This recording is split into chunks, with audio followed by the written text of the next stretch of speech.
Are you tired of inflation? Are you tired of Wall Street fat cats profiting off of everyone's backs? Well, strap in, because Man on a Ledge is just the movie for you. The movie puts on a new twist on the heist movie formula. The movie is currently trending at number 7 on Netflix, but is it worth a watch? If you're new to the channel, make sure to hit that subscribe button and hit that notification bell so you never miss out on all new reviews I put out here weekly at Off the Cover. And without further ado, on to the video. As is often the case, the professional journalists reviewing certain movies badly because either they don't agree with the film's, diversity quota or its message. And that's what happened with Man on a Ledge. This was a movie about an innocent man wanting to prove he didn't commit a crime. But as this movie released during the dark ages of cinema, where wokeness ruled, we couldn't have a classic fallen male hero story. But there's no reason we can't enjoy it now in 2022. The film's themes are wrapped up in one another. The underlying theme of the movie is Wall Street greed gone wrong. The movie begins showing Nick Cassidy, played by the wonderful Sam Worthington, stuck in prison for a crime he didn't commit. Being an ex-cop, life is pretty rough for him in prison. Apparently, he was accused of stealing the Monarch Diamond, a rock the size of a golf ball, from a billionaire real estate developer, David Englander, played by veteran actor Ed Harris. He is visited in prison by his former partner Mike Ackerman, played by Anthony Mackie, who tells him his father is dying and that he'll be under supervised release for the funeral. During the funeral, we see Cassidy's brother Joey with his girlfriend Angie. Joey is played by the criminally underrated Jamie Bell, while Angie is played by the ever-hot Genesis Rodriguez. During the funeral, Nick and Joey get into an orchestrated fight during which Nick is able to make a run for it and escape the prison guards. He makes his way to a storage container where he gathers some supplies for his life on the run. But not everything is as it seems in this film. He makes his way to the wonderful Roosevelt Hotel on 45th and Madison in New York City. Sadly, this place closed during the pandemic, but it was a really dope spot to grab drinks in Midtown after work. It even had its own rooftop. Here's hoping the classic hotel reopens at some point in the future. So anyway, he eats a hefty last meal, writes a note, wipes the room clean of his fingerprints, and proceeds out onto the ledge. Here he attracts quite a crowd.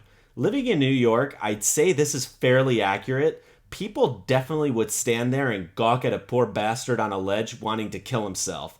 New Yorkers, we're such wonderful people, right? Of course, the news vans arrive in order to capture all the mayhem.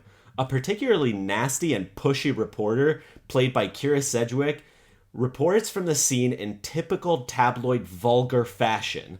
The cops also take over the scene in swift order and get everyone back, while Detective Lydia Mercer, played by Elizabeth Banks, arrives on the scene hungover and unenthused. She's a hostage negotiator with a heart of gold, but down on her luck lately since someone she was trying to talk off a ledge a few weeks prior actually jumped. As the story progresses, the audience learns more about both Nick Cassidy and Lydia Mercer. We find out that Cassidy had been moonlighting as a security guard and was framed by Englander. Really goes to show you how underpaying cops has its consequences. Lydia Mercer's background is quite interesting as well. She had been a hostage negotiator and had apparently had a suicide unfortunately go wrong. But she is the kind of cop that will follow her instincts and follow up on every lead. As the story goes on, she begins to believe Nick's story and starts to work with him rather than against him. Meanwhile, across the street, we find that Joey and Angie are breaking into Englander's building. Here we get the heist part of the story, which is actually very competently shot. We get the typical avoiding of security measures, such as heat sensors and security guards, and it definitely looks like the actors are having fun with it. They eventually find that the diamond isn't there, so they have to cajole Englander into giving up the stone. Eventually, through sheer luck, grit, and determination, they all prove that Nick is innocent. Is it entirely realistic? No. But most heist movies aren't. But it's an escape from reality for 2 hours. It's full of twists and turns, and you don't see some things coming. The bit where Englander is revealed to have kept the diamond for himself in order to finance some bad real estate deals is great, and very much plays on the nerve of those who suffered from the results of the global financial crisis in 2008. There was a wave of movies that played on those same nerves around the time this movie came out, such as Money Monster, 99 Homes, and Margin Call. All these movies showed aspects of Wall Street greed, such as what we see in Man on a Ledge. These films were a reaction to the tragedies that befell many people. So it's no wonder why these films appeal to broad audiences, because they provide some comeuppance and some semblance of justice, if even that justice is fictional. The directing is spot on in this movie. The tension and vertigo are portrayed perfectly.